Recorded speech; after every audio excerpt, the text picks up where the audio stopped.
الساعة دلوقتي 6:10.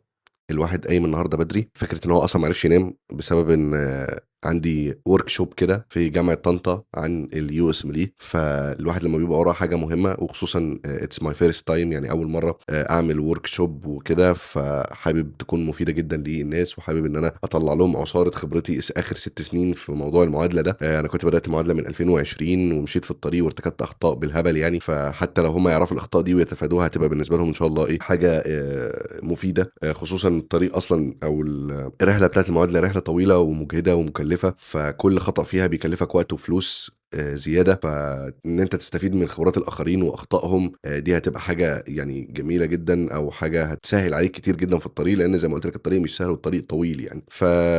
I am excited، دي أول حاجة. تاني حاجة إن أنا هاحاول إن شاء الله الworkshop دي تكون recorded بحيث إن أنا أنزّلها على القناة هنا، وحتى لو ما نزلتش أنا إن شاء الله برضه مصوّر فيديو هاتكلم فيه أو قُلت فيه already نفس الكلام إن شاء الله اللي هاقوله النهارده في الworkshop، فالفيديو ده هانزّله برضه على الchannel هنا بحيث إن الفائدة تعُم يعني، مش بيبقى بس حصرًا على الناس اللي هتيجي الworkshop، خصوصًا إن أنا يعني ما اتكلمتش على الworkshop ولا قُلت إن أنا عندي workshop في جامعة طنطا. هُم بصراحة كلموني وتواصلوا معايا من فترة، ولكن أنا كان في شوية حاجات كتير كده في حياة الواحد، فما كانش عندي الوقت اللي هو أعمل فيديو مثلًا أقول إن إحنا ممكن نتجمّع في جامعة طنطا، أو إن إحنا ممكن اللي حابب ييجي يحضر الworkshop دي ييجي يحضرها معانا وكده. ولكن أنا واثق إن في أصلًا already كتير منكم من جامعة طنطا، واللي مش من جامعة طنطا فأنا باعتذر لك من دلوقتي، واستنى إن شاء الله الفيديو الrecord الsession دي. الفكرة إن الموضوع إن شاء الله هيبقى مش صعب أتوقع، لإن هو already أنا هاتكلم على my experience وهادّيهم خلاصة خبرتي زي ما بيقولوا. فأنا جهّزت برضه presentation حلو كده صغنطوط عشان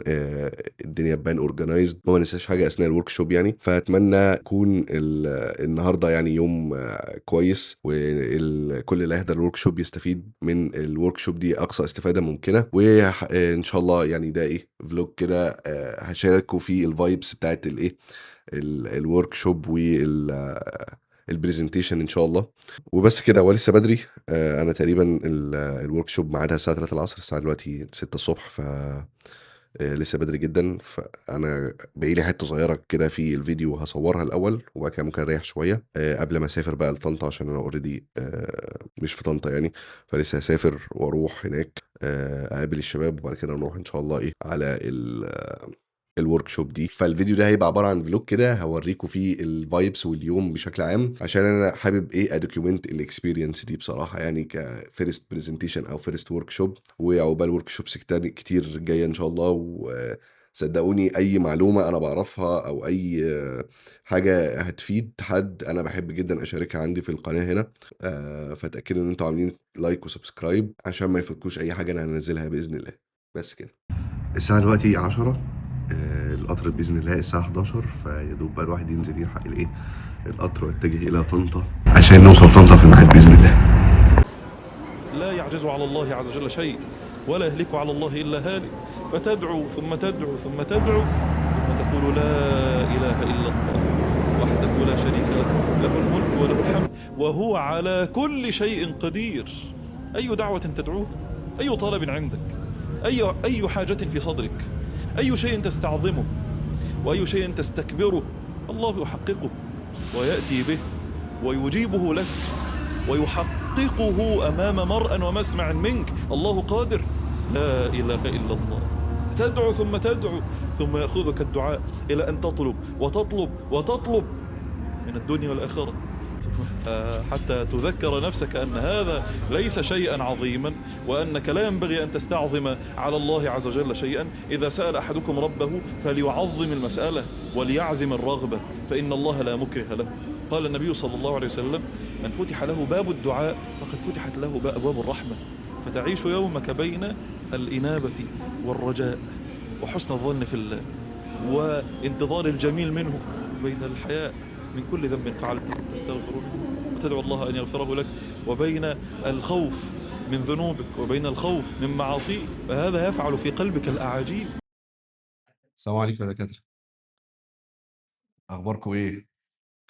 امتياز، يعني داخلين على امتياز أنتم نقلة جديدة.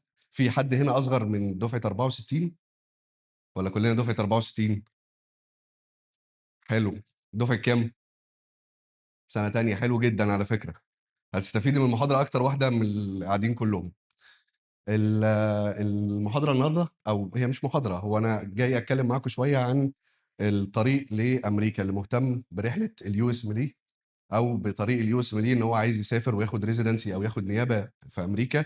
حد هنا مشي أو ذاكر حبة في ستيب 1؟ أي حد؟ ما تخافوش يعني، مش هنفتن. طب حد امتحن ستيب 1؟ محدش امتحن ستيب 1 خالص؟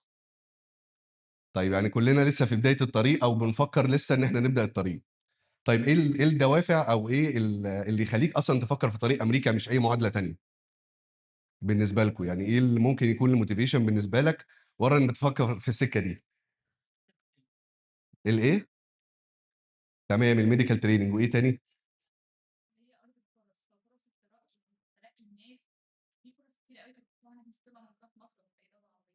تمام، يبقى الmedical training والفُرَص، سواء فُرَص research. في حد ورا بيقول الفلوس، وطبعًا دي أكبر دافع أنا عارف لأي حد هيتوجه لأمريكا، فكرة الفلوس. أنت لمّا بتسمع الأول عن راتب الattending physician هناك وتسمع أرقام زي نُص مليون دولار في السنة، عينيك بتزغلل وتبدأ تفكّر اللي هو أنا هابدأ أذاكر منين مبدئيًا. الموضوع مش بالبساطة دي، هو موضوع رحلة ورحلة طويلة. ثانية واحدة معلش. زي ما كنت باقول هي رحلة طويلة ورحلة بتاخد سنين، يعني ممكن تاخد معاك 7 سنين زي اللي أنت خدتهم في الكلية بالضبط، أو أكتر على حسب الspecialty اللي أنت عايز تماتش فيها. حد هنا مثلًا حابب جراحة أكتر من الباطنة، أو حابب إن هو لو هيماتش في أمريكا هيبقى surgery جراحة؟ ما فيش؟ كله عايز باطنة يعني؟ أو عامةً الباطنة أسهل، الباطنة أسهل بكتير جدًا في الmatch من التخصصات الجراحية. التخصصات الجراحية بيبقى مطلوب منك إن أنت تعمل research وإن أنت تروح تقعد هناك تعمل rotations أو تعمل تدريب على حسابك فترات طويلة، عشان الCV بتاعك لازم يكون competitive، الCV بتاعك لازم يكون تنافسي عشان تقدر تاخد الposition اللي أنت عايزه. خلاص. ماشي يا باشا، تمام. لو في أي أسئلة ممكن يبقى نعمله في لايف على الانستا. الاكونتس بتاعتي كلها بنفس الاسم دكتور مليك MLEK على الانستا او على اليوتيوب هتلاقيني. ادخل وكلمني واسالني وانا برد، يعني بحاول ارد على معظم الاسئله اللي بتجيلي، او بطلع ارد عليها في فيديوز على اليوتيوب. وبس كده عشان احنا اتزنقنا في الوقت، واتمنى ما اكونش يعني عقدتكم من الباص واي. يلا شكرا.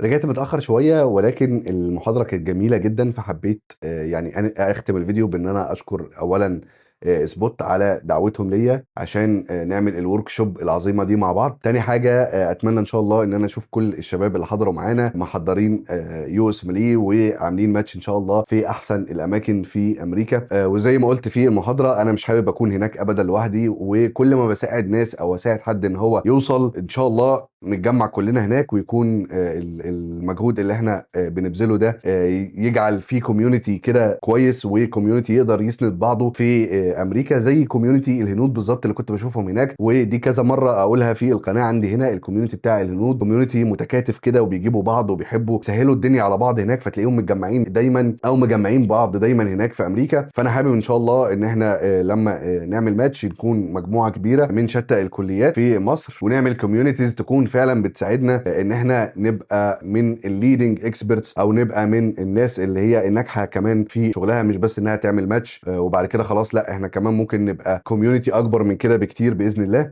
وأكيد وأنت بتشوف الفلوج ده إن شاء الله هيكون تسجيل المحاضرة اترفع على اليوتيوب channel، تقدر تشوفه من هنا أو من اللينك اللي في الdescription تحت.